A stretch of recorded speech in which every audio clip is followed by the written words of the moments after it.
ஸ்ரீ குருப்யோ நம. ஹரி ஓம். குரு ராகவேந்திரா. ராகவேந்திரனுடைய சரித்திரத்தில் இன்னைக்கு 41வது எபிசோடு பார்க்க போறோம். சென்ற எபிசோடுகளில் ராகவேந்தருக்கு சந்நியாசாசிரமம் தந்தது, அதுக்கப்புறம் சர்சைபாய் பிரேதரு ஸ்வரூபத்தோடு ராகவேந்திர சொன்னால பிரார்த்தனை செய்தது. சர்சைபாய்க்கு முக்தி கொடுத்த பற்றியெல்லாம் நம்ம பார்த்தோம். ராகவேந்திரர் அவருடைய அந்த முக்தி கொடுத்த விஷயங்கள் அப்போ அங்கிருந்த பண்டிதர்கள், அதாவது இங்க புராண இதுல ஜபம் பண்ணும்போது பாகவத பிரவச்சனம் எல்லாம் பண்ணுவாங்க பக்கத்தில் உட்கார்ந்து. அதையெல்லாம் பார்த்தவங்க இந்த மாதிரி சர்சைபாய்க்கு முக்தி கொடுத்தவங்களுக்கு தெரிஞ்சுன்னா அவ்வளோ சந்தோஷம். அது குரு சுதீந்திரனே அவருக்கு ரொம்ப பரம சந்தோஷமாச்சு. தன்னுடைய சிஷ்யன் சாதாரண சிஷ்யன் இல்லை, உண்மையில ஒரு அவதார புருஷன்கிறத அவருக்கு நிரூபணமாகிவிட்டது. அவர் சரியான ஒரு நபரிடம்தான் மடம் ஒப்படைக்கப்பட்டிருக்கிறது, நல்ல சாதாரண அவதார புருஷனும் இந்த மடத்தை ஒப்படைச்சிருக்கோம், அதனால ரொம்ப சந்தோஷப்படுறார்.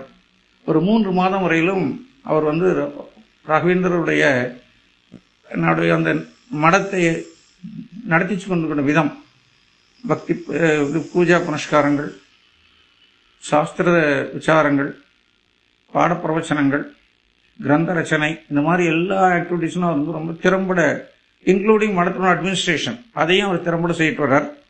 இதெல்லாம் பார்த்த உடனே சுதீந்திரருக்கு ரொம்ப சந்தோஷமாச்சு. இன்னும் நம்ம மடத்தை பற்றி கவலைப்பட வேண்டிய அவசியம் இல்லை, ராகவேந்திரர் எல்லாம் பார்த்துக்கணும் நம்பிக்கை வந்துச்சு.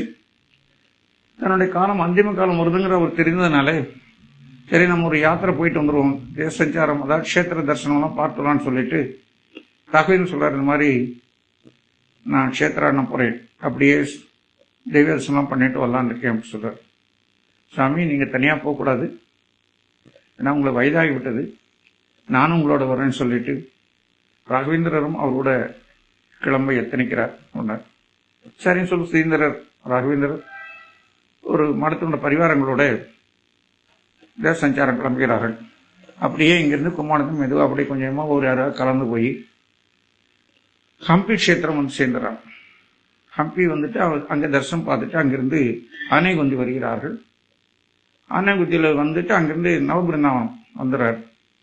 வியாசராஜருடைய சன்னதி, இது பிருந்தாவனம், பத்மநாபத்தீர்த்தோட சம்மேளனம், கவீந்திர தீர்த்தோட மூல பிருந்தாவனங்கள், சீனிவாச தீர்த்தர், ராமதீர்த்தர், இவருடைய ரகுவரிய தீர்த்தர், இவங்களுடைய பிருந்தாவனங்கள்லாம் அந்த இடத்துல மூல பிருந்தாவனங்கள் எல்லாமே இருக்கிறதுனால சுதீந்திரருக்கு அந்த இடம் ரொம்ப பிடிச்சி போச்சு. அதனால அங்கேயே தங்கி அங்கே நதி ஸ்நானம், துங்கபத்ரால ஸ்நானம் பண்ணிட்டு அங்கேயே ஜபதபங்கள்லாம் பண்ணி அங்கேயே கொஞ்ச நேரம் ஓய்வு எடுத்து எல்லாம் பண்ணிட்டு இருக்காரு. அப்படி சில நாட்கள் கழிந்த உடனே சுதீந்திர உடல்நிலை ரொம்ப மோசமாகி போயிடும். சுதீந்திரருக்கு தெரிஞ்சு போச்சு, அந்திம காலம் வந்து விட்டது, 1 நாளோ 2 நாளோ இருக்க போறோம்னு தெரிஞ்ச உடனே ராகவேந்திர அருகில் அடித்து தலையில கை வைத்து ஆசீர்வாதம் பண்ணி, அப்பா என்னுடைய பிறப்பினுடைய இது நிறைவேறப் போகுது, நான் அதிக நாள் உங்களோட இருக்க மாட்டேன் நான் என்று சொல்லி மடத்தினுடைய சில முக்கியமான விஷயங்கள்லாம் சொல்லி இதெல்லாம் காப்பாற்றணும், எப்படி செய்யணும்னா உரமெல்லாம் சொல்லி கொடுத்து தனக்கு தெரிந்த அத்தனையும் அவர்கிட்ட ஒப்படைச்சாச்சு. அந்த சந்தோஷத்தோட சுதீந்திரர் அவர் அங்கே இருக்கார். உடல்நிலை மோசமாகுது. வைத்தியர்கள் வர சொல்லி வைத்தியர்லாம் பார்த்து, வைத்தியர்கள் அவங்களுக்கு தெரிஞ்சவங்களுக்கு வைத்தியம் பண்றாங்க. ஆனாலும் உடல்நிலை ஒரு நாள் காலையில ரொம்ப மோசமாயிடுச்சு. அப்போ அவர் தன்னை சரி இன்னும் ஒரு சில மணி நேரம் தான் அப்படின்னு தெரிஞ்ச உடனே சுதீந்திரர் காலையில் நினைச்சோம்னா அவருக்கு மூச்சு திணறல் ஏற்படுது. சுதீந்திரருக்கு தெரிஞ்சு போய் சரி நீ நம்ம இது முடிஞ்சிருச்சு அப்படின்னு தெரிஞ்ச உடனே அருகில யாரையும் இருக்கப்படல அவர் சுதீந்திரர்.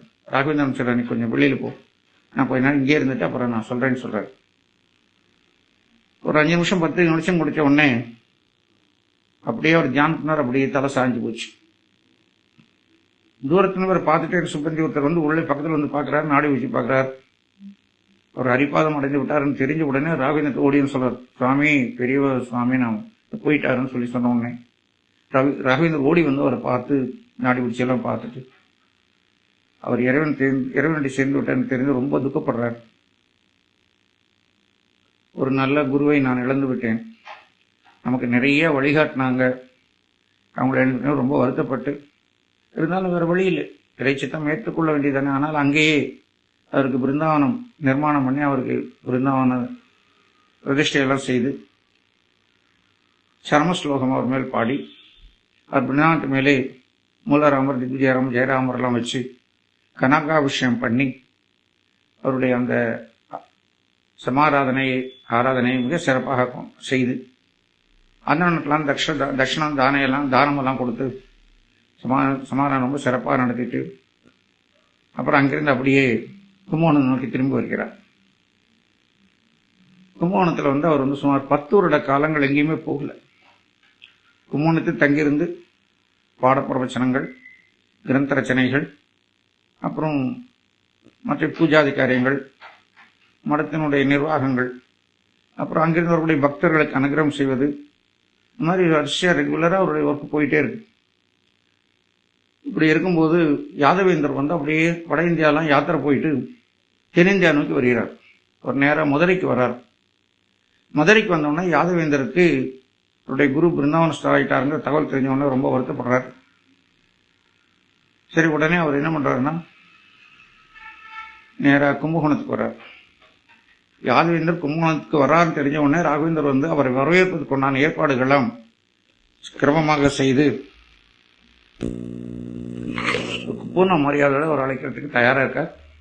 அவர் மடத்துக்குள்ள பக்கத்தில் வரப்போறேன்னு ராகவேந்தரே வாசலுக்கு அவர் பூர்ண மரியாதைகளை கொடுத்து அவரை ஆலிங்கனம் செய்து கொண்டு அவருக்கு நமஸ்காரம் பண்ணி, ஏன்னா ஒரு ஜேஷ்ட சன்னியாசி இல்லை, இவருக்கு மேல மூத்தவர் இல்லையா, அதனால அவருக்கு நமஸ்காரம் பண்ணி அவரை மடத்துக்குள்ளே அழைத்து சென்று ரொம்ப நேரம் பேசினா அவருடைய போயிட்டு வந்த உதாரணங்கள்லாம் கேட்டு அவ்வளவு சந்தோஷப்படுறார். அவருடைய வாத பிரதிவாதங்கள் எங்கெல்லாம் ஜெயிச்சாரு, ஜெயக்குடி நாட்டின விஷயங்கள்லாம் அவர் யாதவேந்தர் ரொம்ப விழாவறையா சொல்றாரு. ரொம்ப நேரம் ரொம்ப திருப்தியா பேசிட்டு இருக்காங்க. அப்ப ராகவேந்தர் பக்தி வினயத்தோடு சொல்றாரு, சுவாமி, நீங்க தான் நம்ம மடத்தினுடைய மூத்த குரு, உங்களுக்கு அப்புறம் தான் நான் சன்னியாசம் இருக்கேன். அதனால நியாய பிரகாரம் இந்த மடத்தை நீங்க தான் நிர்வாகம் பண்ண வேண்டிய நினைவு. அதனால இந்த மடத்தை நான் உங்களும் ஒப்படைக்கிறேன். நீங்கள் மடத்தின் நிர்வாகத்தை பார்த்தோம்னா நான் உங்களை சிஷ்யனா இருந்து உங்களை சேவை பண்ணி என்னால் ஆன இறை சேவை செய்து கொண்டிருக்கேன்னு சொல்லி பக்தி வினயத்தோடு சொல்றாரு ராகவேந்தர். யாதவேந்தர் அவர் கேட்டு புல்லரிச்சு போச்சு அவருக்கு. அப்படி இல்லை, நான் மூத்தவனாக இருக்கலாம், உங்களுக்கு முன்னால் நான் சன்னியாசம் இருக்கலாம், ஆனா தகுதி உங்களுக்கு தான் இருக்குன்னு சொல்லி முரராமச்சந்திரமூர்த்தியே சொல்லிட்டாரு, வேதவியா சொல்றாரு, நம்ம ஆச்சாரியே சொல்லிட்டாரு, சரஸ்வதி தேவியே உங்களுக்கு சொல்லிட்டாங்க. இதெல்லாம் நான் கேள்விப்பட்டேன். நான் அவங்களே உங்களை செலக்ட் பண்ணும்போது நான் எப்படி இதில் குறுக்க வர முடியும்? அதனால அது முறையில்லை, எனக்கு அந்த ஆசையும் இல்லை. எனக்கு ஒரே ஒரு ஆசை இருக்கு, இன்னைக்கு ஒரு நாள் மாத்திரம் மூலராமரை பூஜைக்கூடிய அந்த ஒரு சந்தர்ப்பத்தை எனக்கு கொடுத்தீங்கன்னா நான் ரொம்ப தன்யனாவேன்னு சொல்லி அவரும் ரொம்ப வினயமா பேசுறாரு. அவர் சொல்றாரு, இப்படியெல்லாம் நீங்க சொல்லக்கூடாது, உங்களுக்கு உரிமை இருக்கிறது, தாராளமா நீங்க செய்யுங்க, நான் உங்களுக்கு உதவி செய்றேன்னு சொல்லிட்டு யாதவேந்தர் அந்த சமஸ்தான பூஜை செய்ய வைக்கிறார் ராகவேந்திரர். யாதவேந்தர் ரொம்ப பக்தி சிரத்தையோடு எல்லாம் செய்துட்டு எல்லாம் முடிச்சுட்டு சொல்றாரு, என்னோட ஜென்மசாலம் தீர்ந்துச்சு, மூலராமருக்கு நான் கொஞ்ச நாள் பூஜை பண்ணியிருக்கேன், இன்னைக்கு எனக்கு இந்த சான்ஸ் கிடைக்கும், இனிமே எனக்கு இது போதுமானது என் லைஃபுக்கு, நான் இங்கிருந்து அப்படியே நான் யாத்திரையா சென்ற தூரத்திலிருந்து நான் தபஸ் பண்ணி ஹரிபாதம் அடைய போகிறேன், நீங்க அதை பற்றி கவலைப்பட வேண்டாம், உங்களுடைய இந்த தலைமையிலே இந்த ஸ்ரீமடம் ரொம்ப சிறப்பாக இருக்கும், அதனால் நீ கவலைப்பட வேண்டாம் சொல்லி சந்தோஷமாக சொல்லிட்டு மறுநாள் காலை யாதவேந்தர் கும்பகோணத்திற்கு கிளம்பி போயிட்டார். அவரோட 3-4 சிஷ்யர்கள் தான் இருக்காங்க, வேற யாரும் இல்லை. பூஜா விக்கிரங்கள் அவருடைய குரு கொடுத்து அதை வச்சு அவருடைய பூஜை பண்ணிட்டு அவருடைய போயிருக்காரு. இப்படியா போயிடுச்சு. ராகவேந்தருடைய நித்திய அனுஷ்டானங்கள் பார்த்தீங்கன்னா காலையில 3 மணிக்குள்ள 3 மணிக்கு எந்திரிச்சுவார். எந்திரிச்ச உடனே எல்லாரும் அவங்களுக்கு அவருக்கு ஆரத்தி எல்லாம் காட்டி சுப்பிரபாதம் பாடுவாங்க.